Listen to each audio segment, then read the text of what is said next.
Hey nerds, what's up? I made a list of 30 books I want to read before I'm 30, which is only 17 months away. 13 books in 17 months means that I have to read just over 2 books a month if I'm going to succeed in this. And some of these books, even though some of them are like a mix of books that they've been on my TBR for so long and I'm still super interested in them, and so I need to read them. And then there's some books on here that are classics and I feel like I should at least give a chance once in my life.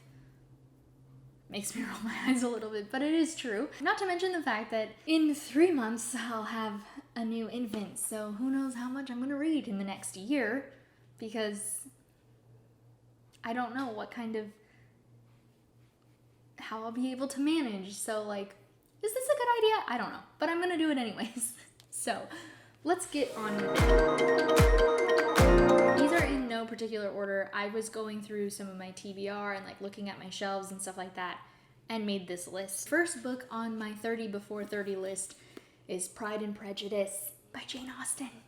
I feel like this is one of the most popular classics and one of the most popular Jane Austen books, and I haven't read it.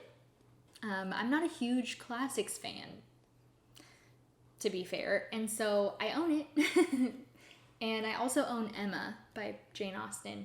And yeah, I don't know. I feel like I should at least give her a try once in my life. I've tried Jane Eyre and hated it, but that's not Jane Austen. That's Emily Bronte, and I hated her writing. So hopefully I like this more. And so many books are based on Pride and Prejudice, so I feel like I should give it a try. The next book on my list is Dune, which the new movie series or new movie adaptation is coming out at the end of October. And honestly, this should have gone on my October TBR because I told Matt I would read it before we go watch it. But the trick is Matt's going and seeing the movie without me, with his friend. So that means that I get some extra time before me and Matt will go together. So maybe I can finish this book before then. Maybe that's what needs to go on my November TBR, and I'll read it first thing in November. I don't know. But this is considered a classic sci-fi. This is by Frank Herbert. I've watched the old adaptation and absolutely hated it. But it was also made in the 80s, I think, and it was not good. So perhaps the book will be better. I don't know. It's written by an old white man. Will I like it? I don't know. The next book on my list is The Name of the Wind by Patrick Rothfuss. This book is well loved by many people that I trust their reading tastes in, Katrina from Little Book Owl being one of them. This is a fantasy book from the Kingkiller Chronicles, but it's a fantasy book about a dude, and it's a series, and everyone likes it who reads fantasy, which is one of my favorite categories. So should I read it? Probably. The book I have on my list is Slaughterhouse-Five by Kurt Vonnegut. Again, this is one of those classic novels that I feel like everyone had to read, and I just never managed to have to read it. So I never did. It's an science fiction anti-war novel, which feels a lot like 1984, which was one of my favorite novels we had to read in school. So I feel like if I was going to like a classic novel, this one might be one of them. I guess we'll find out. Another classic that's on the same vein is Fahrenheit 451 by Ray Bradbury. Again, never had to read this novel for whatever reason. This is a common one that you have to read. This is a 1953 dystopian, and it's regarded as his best work. So, will I like it? I don't know. But again, it's kind of in the Orwellian genre. I feel like I have a chance to like it. Next on my list is Horns by Joe Hill, and this book has been on my TBR for many, many years. It's well loved by my friend Red, who used to make YouTube, and man, I miss her. This book is a supernatural suspense, not quite horror, and apparently has touching moments of romantic comedy. The fuck do you mean that it has all of that in one? I don't know. But this is that movie that came out as an adaptation, obviously, with Daniel Radcliffe. Still haven't seen it, but I want to. But I do want to read it first, so this is on my list. Then we have The Devil in the White City by Eric Larson, which is technically nonfiction. What? based in, I think, the 1950s? No, 1893 World's Fair in Chicago, and the cunning serial killer who used the magic and majesty of the fair to commit his crimes.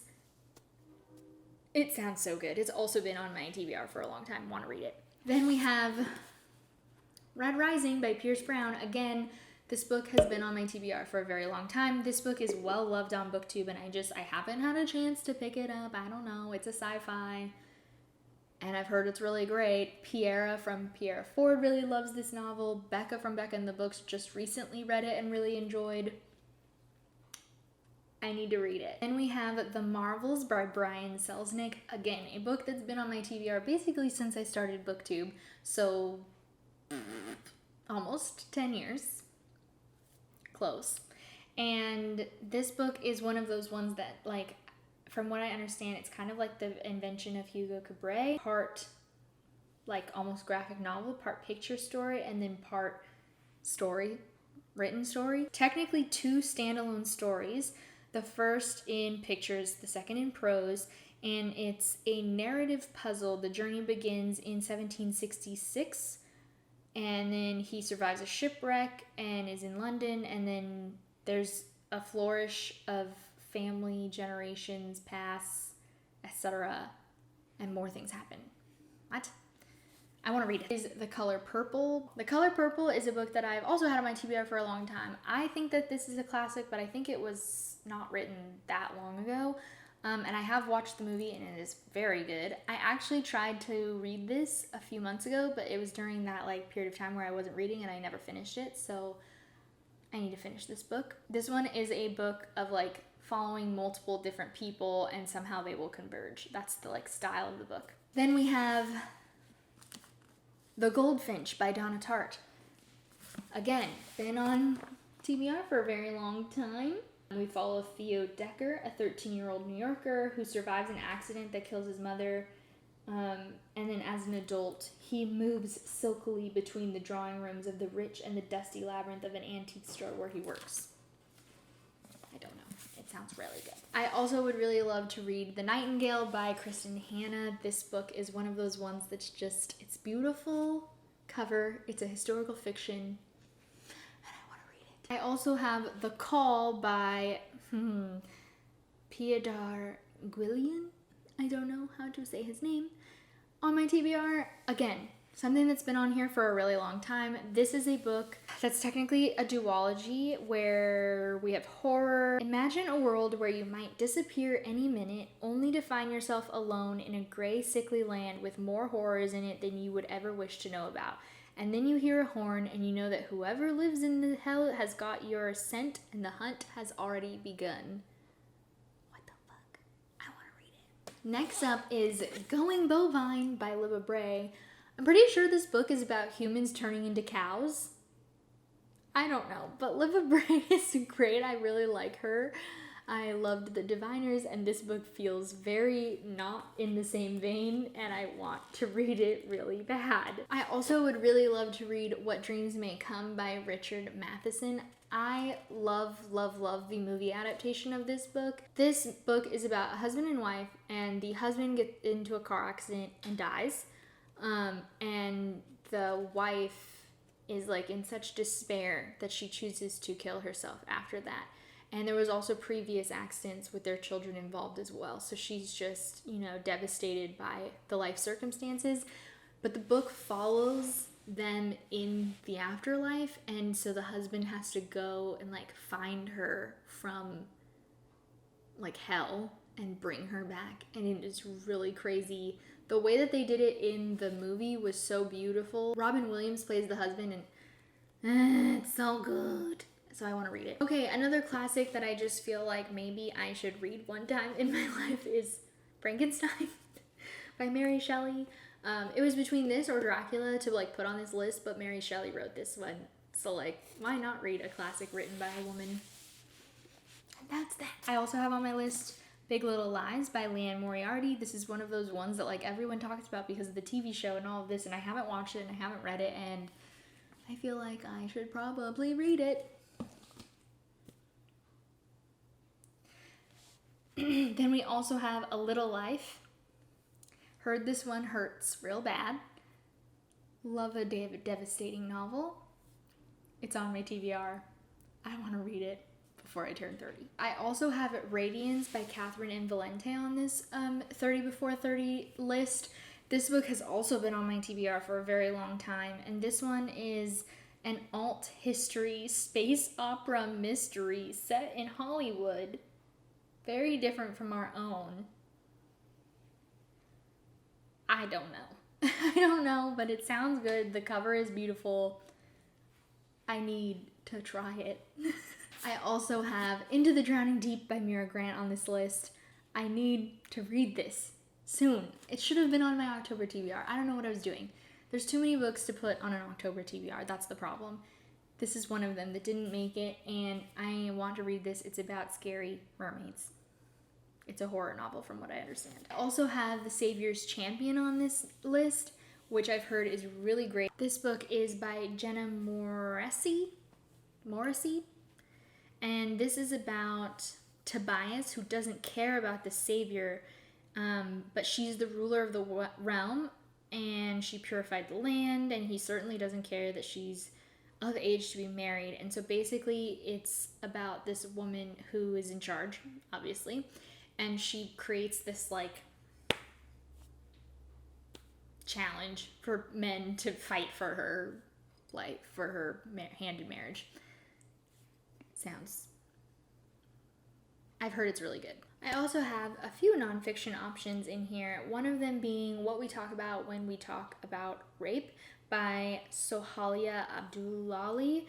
And this is a book that's the examination of sexual assault and the global discourse on rape told through the perspective of a survivor, writer, counselor, and activist. And it's kind of about like her own experience and what she has been through and everything and how to go from there. And it sounds really good. Sounds like something that needs to be talked about. I also have Spellslinger by Sebastian de Castell on here.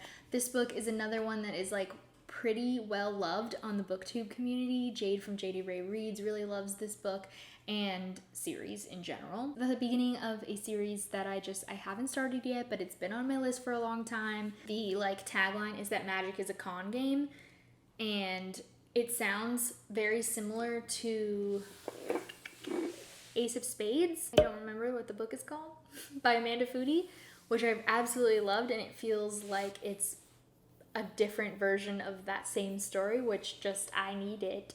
I also have Gideon the Ninth by Tamsin Muir on here. Again, well loved on the booktube life, and this is the first in a series about necromancers and necromancer magic. I feel like I need to read it. The next book I have is Docile by K.M. Spara. This book I've heard is really fucking weird. There is no consent under capitalism. I don't know. I have read the like plot synopsis of this a few different times, and every time I read the plot synopsis I have a different opinion on if I want to read it or not, but I now own it. Thank you, Chelsea. So, this is a science fiction parable about love and sex, wealth and debt, abuse and power, a challenging tour de force that at turns seduces and startles. To be docile is to be kept, body and soul, for the uses of the owner of your contract. To be docile is to forget, disappear, to hide inside your body from the horrors of your service. To be docile is to sell yourself to pay your parents' debts and buy your children's future. So it's like, you consent to being in this role, but then everything that happens after that is basically non-consent. But like, you've consented to begin with. It sounds like a mindfuck. I want to read it. Another nonfiction that I'd really like to read is Alone Together, Why We Expect More from Technology and Less from Each Other. And this is basically just a discussion book about like where we're at with the internet and everything like that, and smartphones and all of that jazz. So that seems like something that I would like to read, especially like now having like a child. It freaks me out. Like, I remember being a kid and being like, why can't I have a cell phone? And the first time that I got a cell phone was in 7th grade, which is like, it was not the youngest and not the oldest. Like, I was middle range as far as like my friends went. Now we have all of these kids who are just like, you know, on their tablets all the time. And I'm not judging anybody's parenting style, but like, I don't know if that's what I want to do. But then also like, how do you navigate your opinion on like wanting your child to like get outside and do stuff, but then also like not leaving them out of their friends' social interactions if they don't have a phone but everyone else does. You know, like it's a hard balance. And so I feel like this book will be interesting for me. I also have On Earth We're Briefly Gorgeous by Ocean Vuong.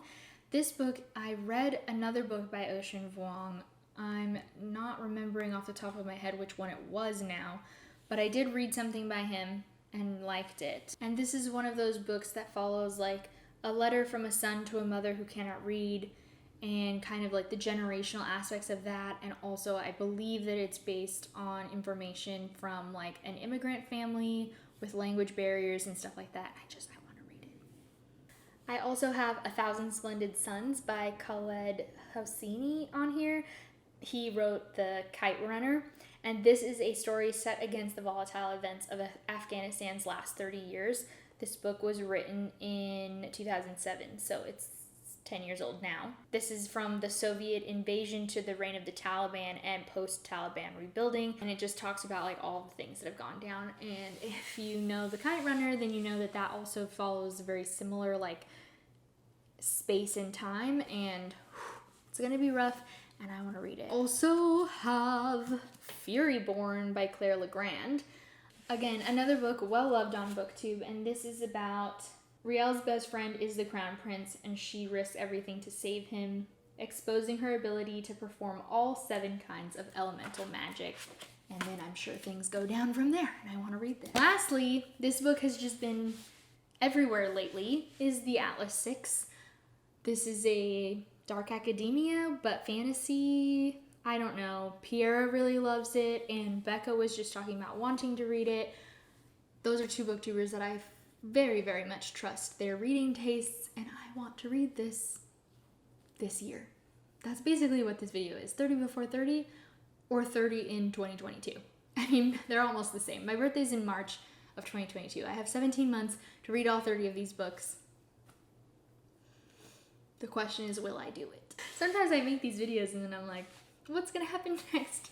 And I don't like actually try to do it. I hope you guys enjoyed this video. If there's any books that you have on your list for any big birthday coming up for you, let me know what they are. If any of them match, or if anything like you think I'm missing something and would be better than what I have on this list, let me know. And that's everything for this video. I hope you guys enjoyed. Please don't forget to like it if you did, and then hit that subscribe button if you haven't already. Still working on my scheduling, trying to do Tuesdays and Saturdays for new videos, but I'll see you when I see you. And until then, peace out. Bye.